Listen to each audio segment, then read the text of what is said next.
गोंडा जिले का कर्नलगंज क्षेत्र जो इस समय खनन माफियाओं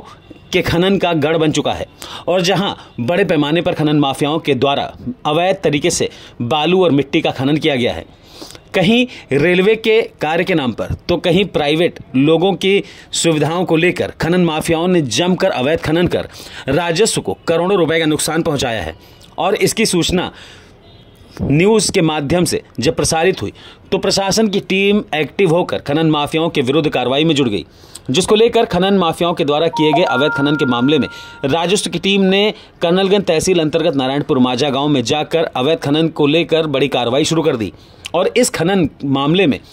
कहीं ना कहीं खनन माफिया तो अभी बच रहे हैं, लेकिन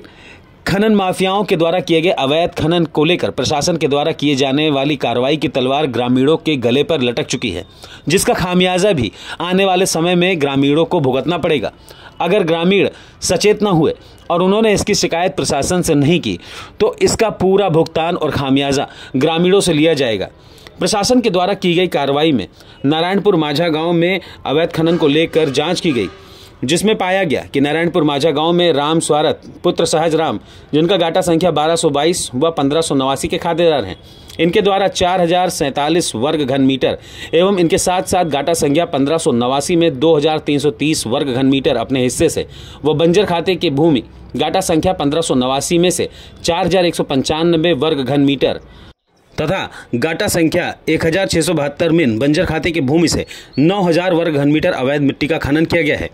इसी गांव के खातेदार रामकेवल पुत्र अछैबर के नाम गाटा संख्या 1223 संक्रमण भूमिदर के रूप में दर्ज खतौनी है, जिनमें से खातेदार उपरोक्त के द्वारा 1164 वर्ग घन मीटर अवैध मिट्टी का खनन किया गया है। खातेदार ब्रह्म प्रसाद पुत्र शिव प्रसाद के नाम गाटा संख्या 1226 संक्रमणीय भूमिदर के रूप में दर्ज खतौनी है, जिनमें खातेदार उपरोक्त के द्वारा कुल 144 वर्ग घन मीटर अवैध मिट्टी खनन किया गया है। साथ ही खातेदार त्रिवेणी प्रसाद पुत्र शिव प्रसाद के नाम गाटा संख्या 1265 संक्रमणीय भूमिधर के रूप में दर्ज है,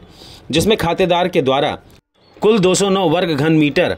अवैध मिट्टी खनन किया गया है। खातेदार ननके पुत्र देवदत्त के नाम गाटा संख्या 1294 संक्रमणीय भूमिधर हैं, जिनमें खातेदार उपरोक्त के द्वारा कुल 1966.50 वर्ग घन मीटर अवैध मिट्टी खनन किया गया है। खातेदार देवता पुत्र रामशरण के नाम गाटा संख्या 1302 संक्रमणीय भूमिधर है, जिनमें खातेदार के द्वारा कुल 650 वर्ग घन मीटर अवैध मिट्टी खनन किया गया है। उपरोक्त खातेदारों द्वारा अपने हिस्से की भूमि से बिना अनुमति के आधुनिक यंत्रों द्वारा कुल मिलाकर 21,996 वर्ग घन मीटर का खनन किया गया है, जिनके विरुद्ध कार्रवाई करने की संस्तुति जिलाधिकारी से की गई है।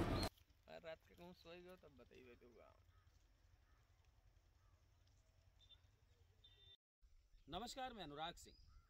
कर्नलगंज में। साथ ही इस मामले को लेकर जिलाधिकारी नेहा शर्मा ने अवैध खनन करने वालों के खिलाफ कड़ी कार्रवाई करने के निर्देश दिए हैं और इस कार्रवाई में यदि खातेदार खनन माफियाओं के खिलाफ अपनी शिकायत दर्ज कराते हैं तो प्रशासन के द्वारा उनके विरुद्ध भी कार्रवाई की जा सकती है। हम कर्नलगंज क्षेत्र के नारायणपुर माझा और अलीपुर गोकुला गांव के बीच में खड़े हुए हैं, जहां पर आप देख सकते हैं कि हमारे पीछे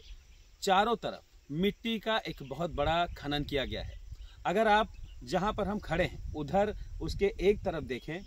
तो यहां पर भी आपको बड़े पैमाने पर मिट्टी का अवैध खनन देखने को मिलेगा,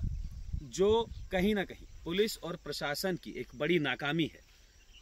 अवैध मिट्टी खनन के लिए खनन विभाग आए दिन बड़े बड़े फरमान जारी करता है और फरमान जारी करने के बाद मिट्टी खनन उसके बाद भी रुकने का नाम नहीं ले रहा। हमारे दाहिने साइड में भी आप देख सकते हैं कि लगभग कई बीघे जमीन पर मिट्टी का खनन हुआ है। इसकी कई शिकायतें हुई, कई बार न्यूज़ के माध्यम से इस खबर को प्रसारित भी किया गया, लेकिन उसके बाद प्रशासन की कार्रवाई सिर्फ कुछ समय के लिए होती है और उसके बाद फिर से खनन माफिया एक्टिव हो जाते हैं। हालांकि कहीं पर वैध खनन के आड़ में भी अवैध खनन होता है और इस समय वर्तमान में रेलवे के निर्माण के नाम पर भी अवैध खनन का एक बड़ा कारोबार चल रहा है। खनन करने वाले माफियाओं का कहना है कि उनकी पहुंच नीचे से लेकर ऊपर तक के अधिकारियों में है, इसलिए अवैध खनन रोकने के लिए कोई कार्रवाई नहीं की जाएगी। अगर ये बात सही साबित होती है तो इसका मतलब ये है कि खनन माफिया चाहे जितना भी खनन करे, प्रशासन के द्वारा उन पर कोई कार्रवाई नहीं की जाएगी और अगर ये बात गलत है तो प्रशासन को इस पर जल्द से जल्द कार्रवाई करनी चाहिए और अवैध खनन पर बड़ी कार्रवाई करते हुए खनन माफियाओं के खिलाफ भी कार्रवाई करनी चाहिए। लेकिन अब देखना ये होगा कि खनन विभाग, प्रशासन और पुलिस इस मामले पर क्या कार्रवाई करेगा और किस तरीके से अवैध खनन को रोक पाएगा। कर्नलगंज से अनुराग सिंह।